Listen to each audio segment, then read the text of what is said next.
नमस्कार। इस वीडियो में हम जानेंगे कैसे हम जंगली धान, चोबा या विडी राइस जो है उसका प्रभावी नियंत्रण कर सकते हैं। जंगली धान को समझना बहुत ज़रूरी है। उसको ठीक से समझे बिना कि ये कहाँ से आता है, कैसे पैदा होता है, उसको ठीक से समझे बिना आप इसका प्रबंधन नहीं कर सकते। जंगली धान का पक्का इलाज जो है वो इस पौधे को, इस खरपतवार को समझे बिना हो ही नहीं सकता है। पहली बात तो ये कि ये जंगली धान आता कहाँ से है।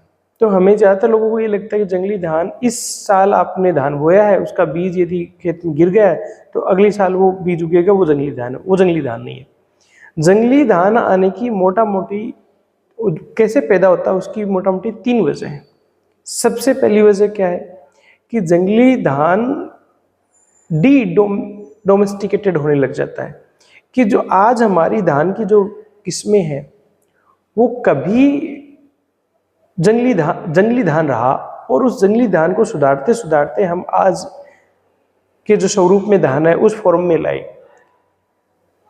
प्रकृति में हमारा जो ये नॉर्मल धान है ये वापस अपने पुराने स्वरूप में जाने स्टार्ट हो जाता है। एक वजह तो ये। दूसरी वजह क्या है कि प्रकृति में हमारे नॉर्मल धान और जंगली धान के अंदर क्रॉस हो जाता है, उसकी वजह से ये चोबा पैदा होता है।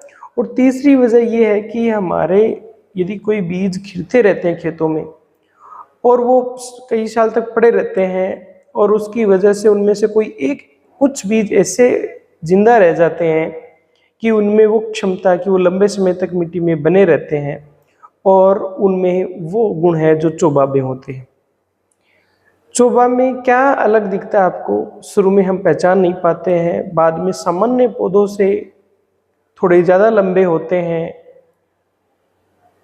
कल्ले ज़्यादा हो सकते हैं, दानों का रंग थोड़ा आपको काला या लाल दिखाई दे सकता है, और जल्दी वो झड़ जाता है।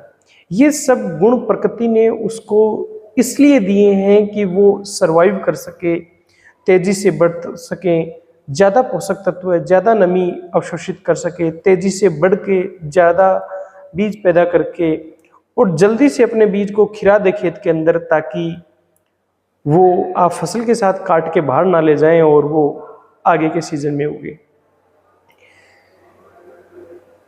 क्या इसका प्रभावी कंट्रोल है? देखिए, ये बहुत क्लियर है। आप भी जानते हैं कि इसका दवाओं में इलाज नहीं है, क्योंकि ये धान का बहुत ही क्लोज रिलेटिव है। ये मानिए कि ये धान से ही पैदा हुआ है, उसका बहुत नज़दीकी है, इसलिए दवाओं से इसका इलाज नहीं है। लेकिन एक इंटीग्रेटेड अप्रोच अपना के इसको बहुत आसानी से हम कंट्रोल कर सकते हैं। सबसे ज़रूरी क्या है, इसको शुरुआत से स्टार्ट करते हैं कि यदि आपके खेत में अक्सर ऐसी समस्या आती है, तो आप जो बीज ले रहे हो वो बीज आपका एकदम साफ सुथरा बीज होना चाहिए, और वो बीज जो है उसको आप खुले ड्रम में बीज को डालते हो तो हल्के बीजों को पूरे को निकाल दो। ज़रूरी नहीं है इसमें पूरे चोबे का बीज निकल जाएगा, हो सकता है कई चोबे का बीज भारी होता है वो नहीं निकले, पर अध पके और ऐसा चोबा होगा वो निकल जाएगा। और धान की बीज की मात्रा उतनी ज़्यादा नहीं लगती है, तो एक बार आप उसको अपने हाथ से निकालने, कोई चोबे का बीज हो तो उसको हटा दें। हालांकि बीज साइज डिफरेंस से थोड़ा पहचाना जा सकता है, और घर का ये काम ले रहे हो बीज तो, और अदरवाइज तो आप फाउंडेशन या सर्टिफाइड जो बीज आपको मिल जाए वो बीज आप काम ले, जिसमें ऐसा मिश्रित चोबे का बीज ना हो।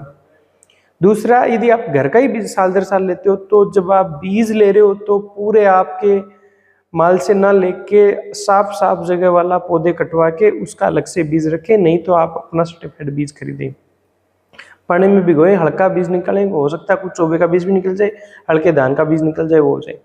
उसके बाद में जहाँ आप नर्सरी डाल रहे हो उस जगह के ऊपर नर्सरी डालने से पहले एक पानी लगाएं, उसके बाद में उसमें खरपतवार उगने दें, और उसके बाद में उसमें जुताई करें, और उसके बाद में उसमें नर्सरी डालने का प्लान करें। यानी उसमें यदि चोबे का बीज उस जगह है, आप साल दर साल धान लेते हो, उसी खेत में आप नर्सरी तैयार कर रहे हो, चोबे का बीज वो उग जाएगा आपके धान की बीजों के साथ में, वो आपको परेशान करेगा।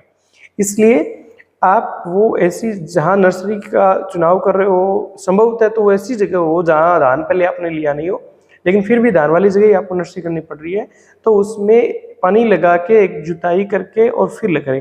एक तो ये 2 जुताई करते हैं तो बहुत अच्छा है कि 2 बार पानी लगा जुताई करते हैं, आपके पास टाइम है तो। इसके बाद में जब ये नर्सरी आपकी तैयार हो जाए, नर्सरी तैयार होने के बाद में जब आपको मेन खेत में धान लगाने का जो प्लान करो, तो उससे करीब 15 दिन पहले आप कई किसानों को करते हुए देखते होंगे कि आपको खेत के अंदर पानी भर देना चाहिए। पानी भरकर और छोड़ दें। जब आपके खरपतवार 10, 12, 15 दिन में उग जाए ठीक से, तब उसके अंदर या तो ग्लाइफोसेट स्प्रे कर दो ताकि वो जो चोबा या कोई खरपतवार उगे वो पूरी खत्म हो जाएंगे।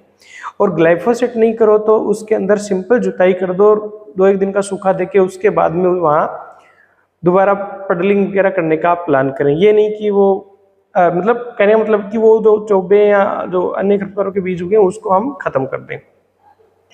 इसके अलावा हम क्या कर सकते हैं, जब हम खेत के अंदर धान लगा चुके हैं तो अच्छा, धान लगाने में भी देखिए सीधी उड़ाई के धान में चोबे की समस्या अक्सर ज़्यादा आती है, तो आप कोशिश करें कि आप गरड़ वाला धान करें।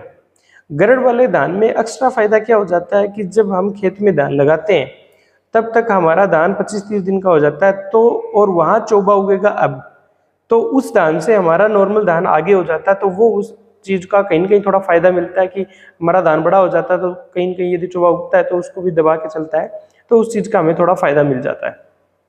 इसके अलावा जो हमने बात की कि हमारा धान में गरड़ कर रहे हैं, उससे पहले एक बार पानी लगा के जुताई कर दें। इससे अच्छी एक टेक्निक और भी हो सकती है जो लोगों में पॉपुलर भी हो रही है और आपको करना चाहिए। इस साल नहीं कर पाए लेकिन आगे के सालों में आपको करना चाहिए। वो क्या है?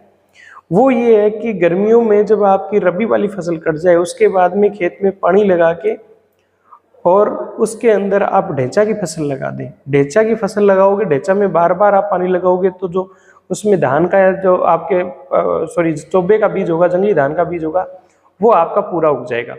और जब आप उसमें हरी खाद की फसल ढेंचा या सनी को जब पलटेंगे तो वो आपका चोबे का बीज खत्म हो जाएगा। एक चोबे का बीज खत्म हो रहा है, दूसरा आप जो हरी खाद का जो फायदा आपको मिलना चाहिए वो आपको मिलेगा। नाइट्रोजन आपके खेत में बढ़ेगा, कार्बनिक पदार्थ आपके खेत में बढ़ेगा। इसके बाद में आप उसमें जुताई पडलिंग करके, साउथ के अंदर आप देखते हो, दक्षिण भारत में तो ज़्यादातर किसान हैं वो ढेंचे के अंदर सीधी पडलिंग ढेंचे में ही कर देते हैं, रोटावेटर पानी भर के और रोटावेटर छोड़ अंदर कुदा देते हैं और बढ़िया पडलिंग करके और उसके अंदर धान लगा देते हैं। धान लगाने के बाद में पहला जो आपका स्टेप है वो ये है कि 25, 30 या 35 दिन के आसपास एक बार धान के खेत के अंदर पूरी विजिट करें और जितना भी आपको धान में चोबे दिख रहे हैं यानी लंबे पौधे दिख रहे हैं जिनमें ज़्यादा कल्ले हैं, उन पौधों को आप निकाल दो। और जहाँ चोबे वाली समस्या वहाँ थोड़ा यदि तरीके से सिस्टम से लाइनों से इस टाइप से धान लग जाए, थोड़ा सांगना लग जाए तो वो ज़्यादा उचित होता है, क्योंकि लाइनों में लगने में उसको पहचानने में आसानी होती है, सांगने में क्या उसको दबा लेता है धान चोबे को। पहले जो आपका है कि यानी 25 से 35 दिन के आसपास एक बार खेत के अंदर घुमाई हो जाए, चोबे की निकाल दो। दूसरा, जब आपकी वाली आने लगे उस समय पूरे चोबे को बाहर निकाल के और उसको खत्म करना, पशुओं को नहीं खिलाना। पशुओं के खिलाओगे अगली बार वो फिर वापस आ जाएगा। तो चोबे का जो आपका बीज खेत के अंदर बना है उसको आपको खत्म करना पड़ेगा, क्योंकि बिना यदि आपने खत्म नहीं किया, देखा ठीक है इस साल तो कुछ पौधे हैं क्या फर्क पड़ता है, तो वो अगली साल गिरेगा और वो अगले कई सालों तक आपके खेत के अंदर बना रहेगा। तो इसलिए आप देखते होंगे कि जो बढ़िया किसान अच्छी खेती करते हैं उनकी अक्सर चोबे की समस्या कम आती है, और जो सामान्य में आलसी जैसे लोग हैं तो उनमें चोबे की समस्या ज़्यादा है। तो इसमें ये है कि आप बीज बैंक नहीं बनने दें, आपकी ज़मीन में बीज का बैंक नहीं बनने दें। जो चोबा है के पौधे आपको वहाँ बाली पे दिखे उसको निकालना है और उसको नष्ट ही कर देना, खत्म कर देना है। इसके अलावा जब धान कटाई की बात आती है तो उस समय आपको एक बहुत ज़रूरी चीज़ जो ध्यान में रखनी चाहिए वो ये है कि आपके जो कंबाइन आ रहा है वो जिस एरिया से आ रहा है वहाँ यदि चोबे वाले खेत को काट के आ रहा है तो आपने कितना भी अच्छा मैनेज कर रखा है वो आपके खेत में जाएगा। तो थोड़ा सा कंबाइन जितना संभव है साफ़ कर सको, हालांकि टाइम की कमी होती है, जितना आप साफ़ कर सको उतना कंबाइन को साफ़ करें। जो मशीनें आप यूज कर रहे हो बाहर से आपके खेत के अंदर चोबा ना आए। और लॉन्ग टर्म में यदि अति हो गई, बहुत ज़्यादा चोबा आने लग गया है, तो 1-8 साल के लिए आपको धान को रोक देना चाहिए। अदरवाइज ये कंट्रोल नहीं होगा, दवाओं से कंट्रोल नहीं होगा, क्योंकि ये धान का बहुत क्लोज रिलेटिव है, इसलिए इसमें दवाएं काम नहीं कर पाएंगी। यदि धान वाली दवाएं इसमें डोज डाज बढ़ा के यूज़ की तो आपका धान खत्म हो जाएगा। उम्मीद करता हूँ ये जानकारी लाभप्रद होगी। इस वीडियो पसंद आया तो प्लीज़ खूब लोगों के साथ शेयर करें। नमस्कार, जय हिंद।